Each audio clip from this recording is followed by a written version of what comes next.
हाय friends, आज मैं how to translate into English का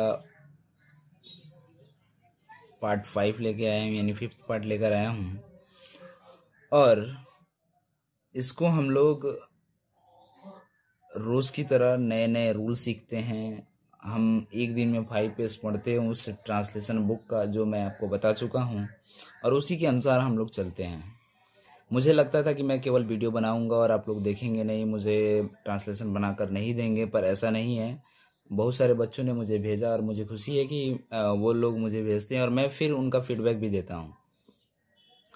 तो आप रेगुलर वीडियो देखिए और जो भी ट्रांसलेशन है उस बुक का, जिस बुक को मैं पढ़ा रहा हूँ how to translate into English, उसके जितने भी ट्रांसलेशन हैं उसको बना करके मुझे भेजिए।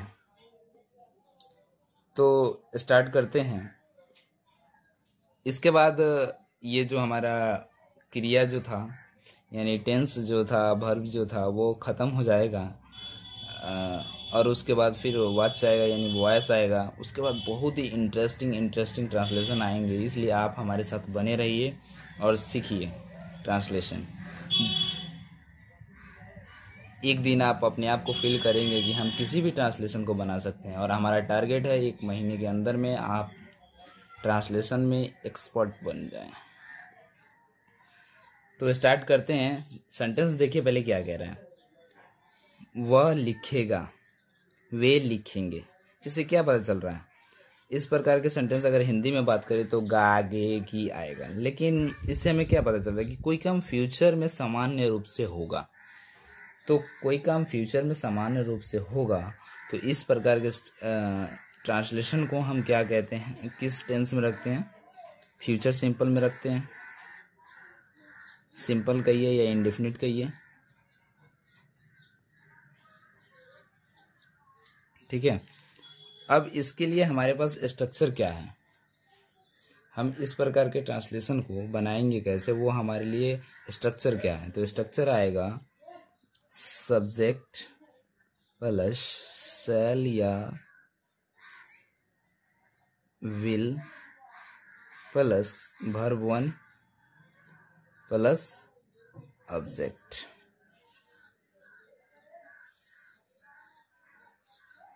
अब हमारे पास प्रॉब्लम ये आती है कि हम सेल का और विल का प्रयोग किसके साथ करेंगे। तो आई और वी के साथ हम सेल का प्रयोग करते हैं, और रेस्ट के साथ, मतलब जितने भी बच गए उसके सभी के साथ हम विल का प्रयोग करेंगे। इसमें कोई दिक्कत नहीं है। अब ट्रांसलेशन देखते हैं कि वह लिखेगा, वह लिखेगा तो क्या होगा? ही। और देखिए केवल हमें आई और वी के साथ ही सेल का प्रयोग करना है, तो हम ही के साथ क्या करेंगे? रेस्ट बाकी जितने भी अन्य हैं उनके साथ हम विल का प्रयोग करेंगे। तो ही आ गया, तो ही के साथ विल का प्रयोग करते हैं। ही विल अब लिखने का राइट होता है, तो राइट, अब फुल स्टॉप। सेकंड ट्रांसलेशन देखते हैं। वे लिखेंगे, वे का होगा दे, और दे दोनों कैटेगरी में नहीं आता है। आई वी के साथ केवल सेल लगेगा, बाकी के साथ विल लगेगा, तो विल का प्रयोग यहाँ पे हम करेंगे और लिखना का राइट। ठीक है, यहाँ तक आपको समझ में आ गया होगा। अगर इसका निगेटिव बनाना चाहते हैं तो निगेटिव भी देख लीजिए। तो सब्जेक्ट प्लस सेल या विल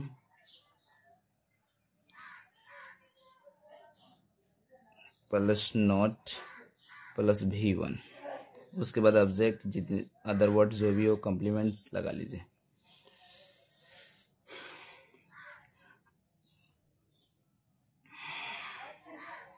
फिर अब आते हैं नेक्स्ट ट्रांसलेशन पे। वह लिखता रहेगा, वे लिखते रहेंगे।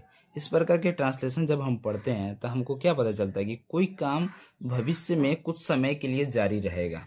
जैसे हमने प्रेजेंट में पढ़ा था कि वह पढ़ रहा है, तो इसका मतलब वो ऐसा थोड़ी ना कि वो हमेशा पढ़ता ही रहेगा, मतलब थोड़ी देर के लिए था, वो टेम्पोररी था, मतलब परमानेंट वो काम नहीं था प्रेजेंट में। उसी तरह से हम फ्यूचर में भी बात करते हैं कि कोई काम है जो फ्यूचर में कुछ समय के लिए जारी रहेगा।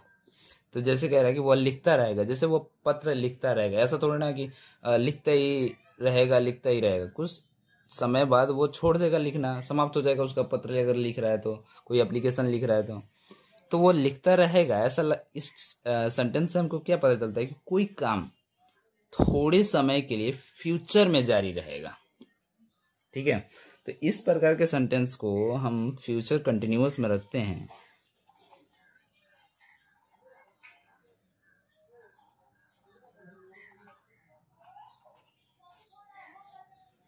अब इसके लिए हमारे पास स्ट्रक्चर क्या है? स्ट्रक्चर है सब्जेक्ट प्लस शैल या will plus be plus B4। उसके बाद ऑब्जेक्ट लगाना हो तो लगा लीजिए, जो भी रहेगा। मतलब यहां तक इस तरह से चलेगा तो वो लिखता रहेगा। इसके लिए क्या होगा? ही शैल बी, अब लिखना का writing,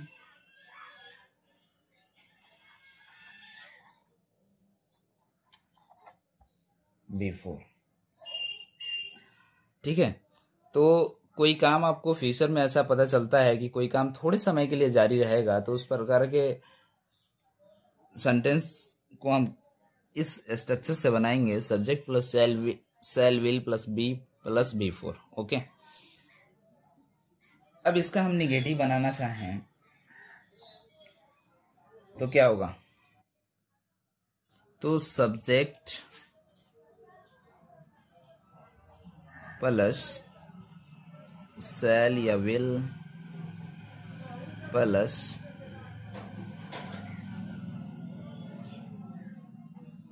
not plus be plus B4।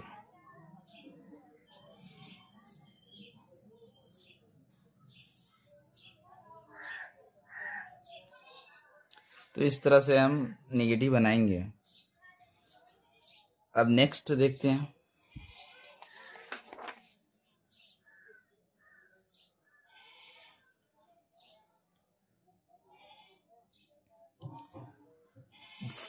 पहले हम सेंटेंस को पढ़ेंगे और सेंटेंस पढ़ने से पता चलता है कि हमें उसके लिए कौन सा वर्ब यूज करना है, कौन सा टेंस यूज करना है, कौन सा स्ट्रक्चर यूज करना है। ठीक है, तो वह लिख चुका होगा, वे लिख चुके होंगे। इस प्रकार के सेंटेंस से हमें क्या पता चलता है कि कोई काम जो फ्यूचर में है वो फ्यूचर में समाप्त हो चुका होगा, समाप्त हो जाएगा। इस तरह के सेंटेंस को हम किस तरह से बनाते हैं? पहले तो इसको फ्यूचर परफेक्ट कहते हैं।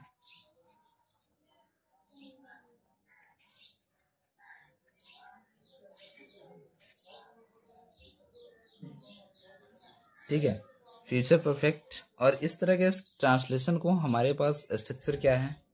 पहले सब्जेक्ट, फिर शैल या विल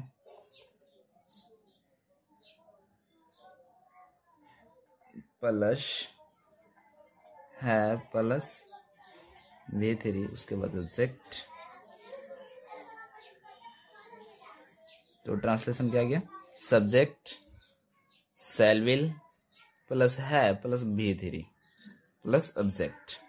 तो ये आपको पता ही है कि आई और वी के साथ हम शैल हैव का यूज करेंगे और रेस्ट के साथ हम विल हैव का यूज करेंगे। ठीक है, तो वह लिख चुका होगा तो ही और ही के साथ विल के बाद हैव और लिखना का थर्ड फॉर्म होगा रिटन।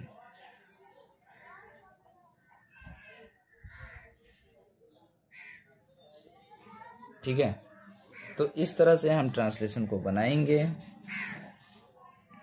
अब आते हैं नेक्स्ट। तो हमने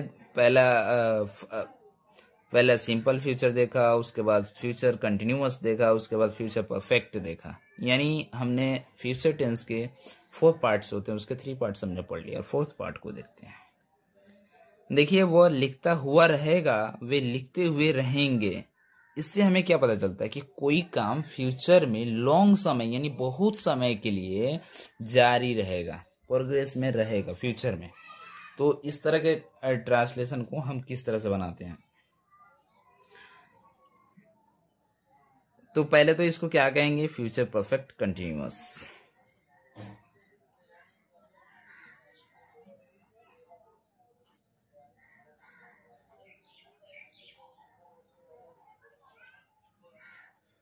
ठीक है,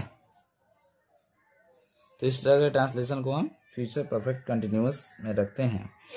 और इसके लिए हमारे पास स्ट्रक्चर क्या आता है, सब्जेक्ट प्लस शैल या विल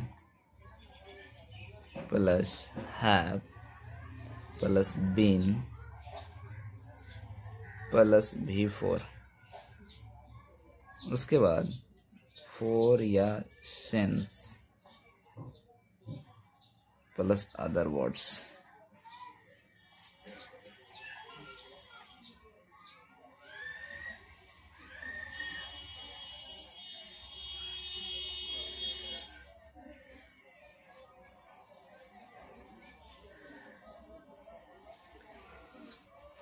तो हमारे पास इस तरह के ट्रांसलेशन को बनाने के लिए स्ट्रक्चर क्या है, सब्जेक्ट प्लस सेल या will plus have plus been plus V4 plus 4 या सिंस प्लस अदर वर्ड्स। अब हमारे पास एक समस्या आती है, और देखिए क्या, पहले मैं एक छोटा सा ट्रांसलेशन लिखता हूँ, उसमें देखिए क्या गलती है। I shall have been teaching for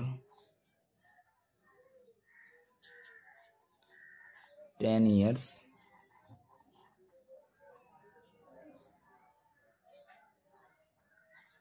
since 2021।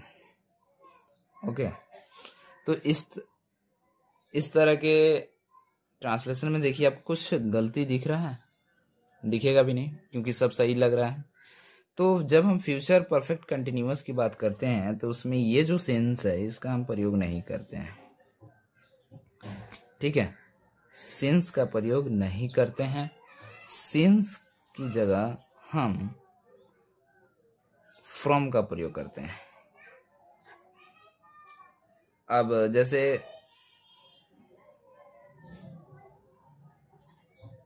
Period of time के लिए हम क्या करते हैं, फोर का प्रयोग करते हैं, और पॉइंट ऑफ टाइम के लिए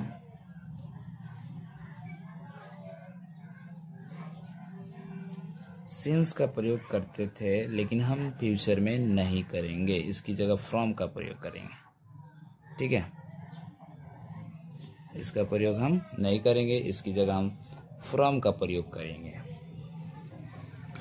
अगर फोर और सिंस के बारे में आपको पता नहीं है कि कहाँ इसका यूज करेंगे, तो आप मेरे अगर नए हैं तो आप मेरा जो प्रीवियस वीडियो है उसको देखिए, आप बहुत बढ़िया से समझ जाएंगे कि हम कहाँ फोर का यूज करेंगे और कहाँ सिंस का यूज करेंगे। तो एक ट्रांसलेशन देख लीजिए, वो लिखता हुआ रहेगा तो इसका क्या होगा, ही विल हैव, स्ट्रक्चर के ही अनुसार चलेंगे, हैव के बाद बिन और बिन के बाद V4 होगा, तो लिखना का राइटिंग होगा। इस तरह से हम ट्रांसलेशन बनाते हैं।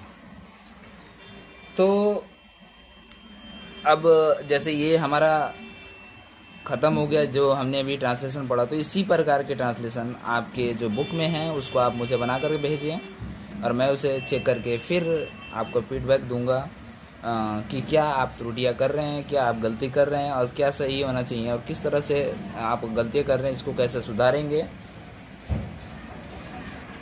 तो ठीक है, इसके बाद जो भी ट्रांसलेशन आएगा वो बहुत ही इंटरेस्टिंग ट्रांसलेशन आएगा, तो देखना ना भूलें। अगर वीडियो अच्छा लगे तो शेयर कीजिए और कोई भी इसका फ़ायदा उठा सके, और मुझे टेलीग्राम चैनल पे कोई भी ट्रांसलेशन पूछ सकते हैं इससे related. Thank you, thanks for watching.